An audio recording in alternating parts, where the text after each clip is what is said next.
Welcome back नाज़रीन, clinic online में दोबारा खुशामदीद कहते हैं। बात हो रही सोराइसिस के हवाले से और डॉक्टर हमारे साथ जावेद वसीम साहब कंसल्टेंट डर्माटोलॉजिस्ट हमारे साथ मौजूद हैं। डॉक्टर सईद साहब का सवाल था ब्रेक पे जाने से पहले, वो सेबोरिक डर्माटाइटिस के हवाले से था, उसको भी डिस्कस करेंगे। ब्रेक में हमारे पास एक खातून फ़ारा साहिबा का एक सवाल था और एक फरमाइश भी थी। पहली असल में उनके बेटे को एक बीमारी होती है, विल्सन डिजीज़ थी, जिसकी वजह से जिसम में कॉपर की एक जेनेटिक बीमारी होती है, डिपोजिशन हो जाती है। और विल्सन डिजीज़ में जो हेपेटाइटिस होता है वो उसकी वजह से बच्चा 14 साल की उम्र में उसकी वफ़ात हो गई। पहले तो वो बहुत ही बाहिम्मत लेडी हैं क्योंकि उनके 2 बच्चों को मस्कुलर डिस्ट्रॉफी भी है। तो अल्लाह ताला एक तो पहली बात आपको सब्र दे और दूसरा है कि आपको मज़ीद हिम्मत दे। विल्सन डिजीज़ पे उनकी डिमांड थी, इंशाल्लाह ताला अगले हफ्ते इस प्रोग्राम को मैं ज़रूर करूँगा और मस्कुलर डिस्ट्रॉफीज़ पे भी मैं प्रोग्राम करूँगा। एनीवेज़ डॉक्टर साहब, कुछ कॉलेज सुन के जो है ना ज़रा अफसोस होने लगता है। वाकई अल्लाह ताला ज़िंदगी बहुत बड़ी अल्लाह ने एक आज़माइश पर बनाई। अल्लाह ताला इन आज़माइशों से बचा और जिनको इस आज़माइशों में रखा अल्लाह ताला को हिम्मत और इस्तिक़ामत देना।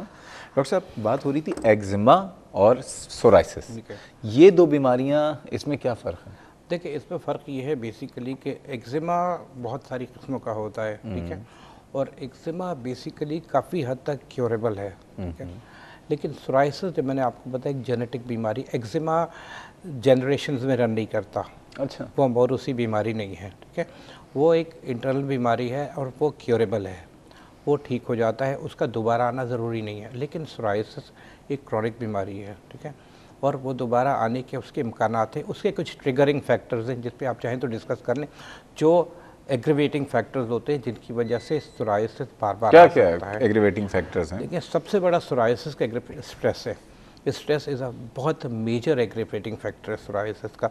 लोग रिलेट करते हैं कि हमारी जॉब चली गई, हमारा सोराइसिस एग्रीवेट हो गया, अच्छा, हमें इम्तिहान हो गया, सोराइसिस एग्रीवेट हो गया।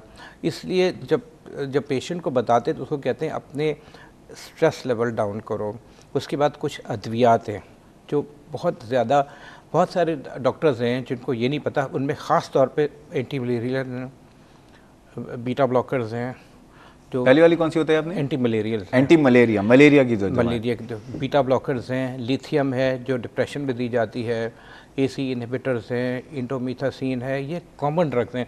एक पेशेंट है, हाइपरटेंसिव पेशेंट है, ब्लड प्रेशर का प्रॉब्लम है, अगर उसके डॉक्टर को नहीं पता कि उसको सोराइसिस को बीटा ब्लॉकर एग्रवेट करती है और उसको बीटा ब्लॉकर दिए चला जा रहा है, उसका सोराइसिस एग्रवेट हो रहा है।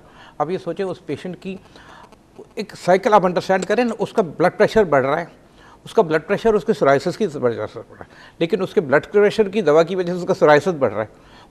उसकी टेंशन में एक विशियस साइकिल उसका क्रिएट हो रहा है। तो ये एक बेसिक ट्रिगरिंग फैक्टर है, क्योंकि एस इनहिबिटर्स तो बहुत सबसे फर्स्ट लाइन ऑफ ड्रग हो गई है, बिल्कुल, ठीक है ना, अंडर 55 इयर्स ऑफ एज, बिल्कुल, तो फर्स्ट लाइन ऑफ ड्रग है तकरीबन ड्रग। ACE inhibitor. अच्छा, उसका जो दूसरी दवा है जो कि ARBs, एंजियोटेंसिन रिसेप्टर ब्लॉकर्स, ठीक है ना, तो क्या उससे भी बीटा ब्लॉकर AC इनहिबिटर तो most of the anti hypertensive cover कर लेती हैं आपके दोनों ब्लॉक करके। तीसरा नहीं, एक ARBs के नाम से जो दवाई है ना, जो कि एस इनहिबिटर से थोड़ा सा अपग्रेडेड फॉर्म है, तो क्या उससे भी सोराइसिस? बिल्कुल, AC इनहिबिटर्स जब तक डॉक्यूमेंटेड है, AC इनहिबिटर्स, यानी अगर सोराइसिस है तो एस इनहिबिटर्स ना दें, ARBs दे दें। ARBs बिल्कुल बिल्कुल दें। चले, प्लस ये वेदर जैसे विंटर में एग्रवेट होता है, विंटर अच्छा, सर्दी में बढ़ जाता है, बिल्कुल, इसीलिए तो पूरी दुनिया से इन्फेक्शन खास तौर पे बच्चों में एक खास किस्म का सोराइसिस होता है जिसको गटेट सोराइसिस कहते हैं। वो रेन ड्रॉप लाइक लीजन होता है, खास तौर पे वो स्ट्रेप्टोकोकल थ्रोट से एग्रवेट होते हैं। बेसिक 4 ट्रिगरिंग फैक्टर्स हैं, तो स्ट्रेस इज अ बहुत मेजर फैक्टर है। मेडिसिन जो मैंने आपको बताया, उसके अलावा मैंने आपको स्ट्रेस, आजकल सब 2 नए फैक्टर्स ऐड हुए हैं, वो अल्कोहल एंड सिगरेट स्मोकिंग है। अच्छा, अल्कोहल, हैवी जो ड्रिंकर्स हैं और स्मोकर्स में, ठीक है, ये मेजर फैक्टर। डॉक्टर साहब इससे मजीद बात करते हैं, कॉलर मौजूद हैं, आपकी इजाज़त है? बिल्कुल। अफशान साहब, अस्सलाम वालेकुम। हेलो, अस्सलाम वालेकुम डॉक्टर शहजाद, कैसे हैं आप? अल्हम्दुलिल्लाह खैरियत से हैं। मुझे डॉक्टर जावेद वसीम साहब से बात करनी है। मुझे सोरियासिस है। जी जी, मुझे यानी कि 94 से सोरियासिस है। मुझे मेरी वालदा को भी है ये बीमारियाँ। तो अब है ना, ये है कि बॉडी पे तो होती है लेकिन सर पे खत्म नहीं हो रही, काफी टाइम हो गया, यानी कि ना अक्सर ये मैं ये पूछना चाह रही हूँ कि किस चीज के खाने से होती है, या क्या चीज ऐसी कुछ पहन लेते हैं उससे होती है, ये क्या है, इसका कुछ समझ नहीं आता। अचानक होती है ठीक है, डॉक्टर साहब कुछ पूछना और चाहेंगे? अचानक खत्म भी होने शुरू हो जाती है। ठीक है, खाने का आपने पूछा है कि किसी चीज के खाने से होती है, किसी चीज के यानी पहनने कि से? पहनने में कैसा कुछ कपड़ा इस्तेमाल करूं, या ठीक कुछ ऐसी चीजें जो खानी शुरू कर दूं या हट जाए किसी तरह से। नहीं, ठीक है, ठीक मैं है। तो यानी कि बहुत तंग आ चुकी नहीं, आप सही कह रही हैं, अल्लाह ताला आपको सेहतयाब करे। अभी डॉक्टर साहब से पूछते हैं, और कुछ पूछना है आपने अफशा साहबा? मुझे वो एक शैम्पू देते हैं ट्राइजल, यानी कि जी जी, वो इस्तेमाल करती हूँ, और एक दवाई है वो जो मिक्स, यानी कि वो खुद ही बना के देते हैं डॉक्टर साहब ना। जी जी, उससे फ़र्क वो पड़ता है आपको? इस्तेमाल करने, हाँ काफी फर्क पड़ता है, लेकिन ये है कि होता रहता है, ये खत्म नहीं हो ख़त्म रहा नहीं है। हो रहा। हाँ, बड़ा ढीठ है ये। अभी बात करते हैं डॉक्टर साहब से। बहुत शुक्रिया डॉक्टर साहब। ओके, थैंक ये बताइए, ये उनका सवाल था, और एक आम आदमी का सवाल, क्या किसी चीज़ के खाने पीने से हो जाता है, या इसके खाने पीने से भी इसकी सिवियरिटी में इजाफा हो सकता है? देखिए, एक तो कंटेजियस नहीं है, किसी से लगता नहीं, छूत किसी का को लगता मसला नहीं, नहीं। डाइट में कोई ऐसा एलिमेंट नहीं है, कोई ऐसी चीज़ नहीं करती जो डाइट में जिससे बेहतर होता हो या ख़राब होता हो। क्योंकि मैंने आपको ट्रिगरिंग फैक्टर्स, एग्रीवेटिंग फैक्टर बता दी, उसमें डाइट कोई चीज़ शामिल नहीं। ठीक है, कपड़े में भी ऐसा चीज़ है, लेकिन पेशेंट को एडवाइस करते हैं कि देखें, इससे आपने खुद तस्वीरें देखी, जिस्म कितना इरिटेट होता है। अगर कॉटन के ढीले ढाले कपड़े पहनेंगे तो जिसमें बेहतर, अगर सिंथेटिक या टाइट फिटिंग कपड़े पहने, ज़ाहिर है जिस्म ऑलरेडी इरिटेट हुआ हुआ है। अब जिस्म का हालत है कि सुर्ख इन्फ्लेमेशन, तो ज़ाहिर है जिस्म थोड़ा इरिटेट होगा। तो लिबास में अगर कॉटन के और थोड़े ढीले कपड़े पहने तो जिस्म को भी आराम मिलेगा, हवा पास होगी। तो जॉर्जेट और सिल्क, सिंथेटिक कपड़े जो है अवॉइड करें तो बेहतर। बज़ाहिर कोई बराह रास्त कोई ताल्लुक़ नहीं है, लेकिन अगर पुरसुकून कपड़े पहने, कॉटन के कपड़े पहने तो इरिटेट ज़रा कम होगा थोड़ा सा। अच्छा, कपड़े यानी लेकिन बराह रास्त इस बीमारी का किसी ग़िज़ा से, किसी कपड़े से, किसी दवाई से या किसी और चीज़ से ताल्लुक़ नहीं, सिवाय उन जो मैंने आपको जो कुछ ट्रिगरिंग फैक्टर्स मैंने आपको बताए हैं उनके अलावा। अच्छा, ये बताइए कि अगर हम देखें औरतों और मर्दों में एक ही इसका रेशियो है, या औरतों मर्दों में और एज कोई इसमें कोई काम करती है कि किसी एज में ज़्यादा है, किसी एज में कम है? सोराइसिस जो है, Yes. देखिए सोराइसिस जो है ना, यूजुअली 15 से 30 साल तक कभी भी अपेयर हो सकता है।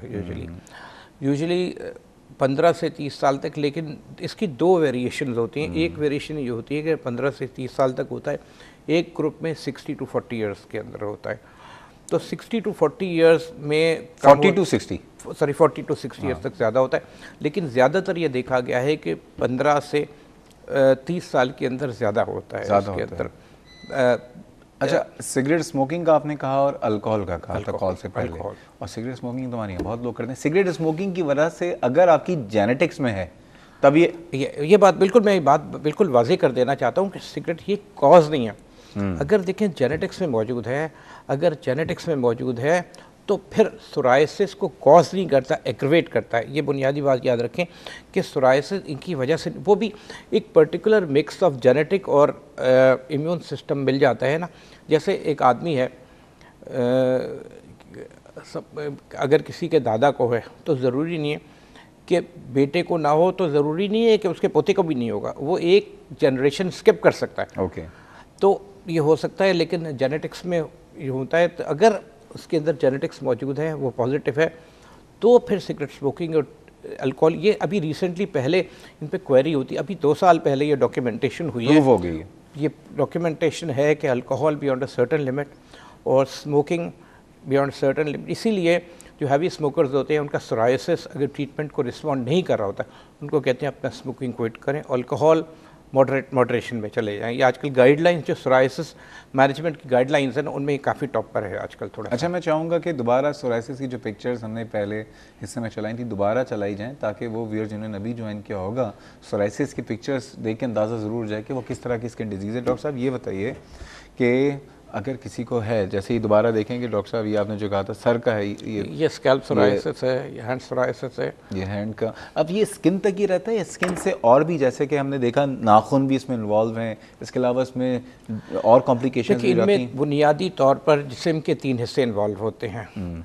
स्कैल्प इन्वॉल्व होती है, इसका यानी ये सर का हिस्सा, सर का जो हिस्सा इन्वॉल्व होता है, नेल इन्वॉल्व होता है, और हड्डी या स्केलेटल सिस्टम इन्वॉल्व होती है। उस पर सबसे ज़्यादा ख़तरनाक इन्वॉल्वमेंट है वो स्केलेटल सिस्टम या हड्डी और जोड़ इन्वॉल्व होता है।